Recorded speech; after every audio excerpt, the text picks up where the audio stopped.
माझं सोलापूर न्यूज मध्ये आपल्या सगळ्यांचं स्वागत.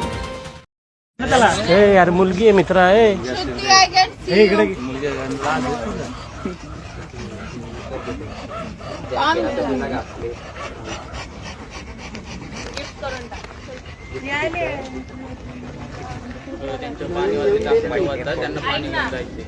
तुझा नंबर नंतर जॅकेट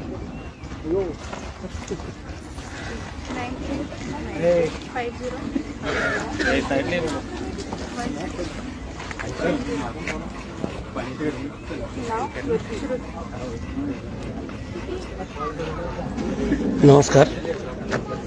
आत्ता तुम्ही जो व्हिडिओ पाहिलात तो हे दिसतंय इकडं.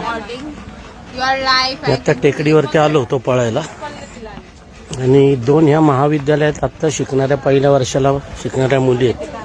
बहुतेक सातारच्या आहेत, माहीत नाही, लॉ शिकतात असं कळलं.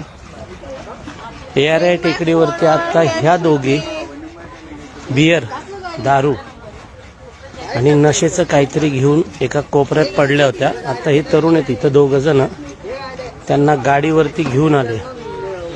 हे लाईव्ह करण्यामागचा हेतू एवढाच की काल परवाच आपण पाहिले की पुण्यामध्ये 4,000 कोटी रुपयांचं ड्रग्ज सापडले आणि आज लगेच तुम्ही आता पाहू शकता ह्यांची जी अवस्था आहे. म्हणजे मी आता तुम्हाला दाखवू शकतो की यांची अवस्था काय आहे.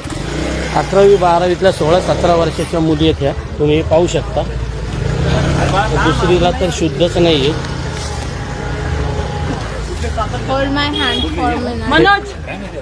दुसरीला तर शुद्ध नाहीये, तुम्ही पाहताय. तर मी यांना दवाखान्यात आम्ही घेऊन तर चाललोय, त्यांना पोहोचवतो. परंतु याविषयीच मला खरं तर गेली 2-3 दिवस बोलायचं होतं की ड्रग्ज हे आता आपल्या शहराकडे लक्ष आहे का? हा, हे काय चाललंय बघा तुम्ही. ही अवस्था आहे आताच्या तरुण पिढीची.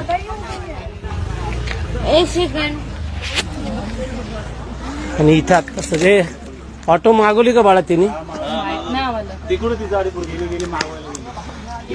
आणि तुम्ही बघू शकता की आता टेकडी जिथं आम्ही व्यायामाला येतो सगळे वर्षानुवर्ष इथं लोक, याच टेकडीवरती ही लहान लहान मुलं इतके इझी अवेलेबल पैसा असतो, पैसा मिळतो आणि त्यातून येऊन इथं नशा करतात.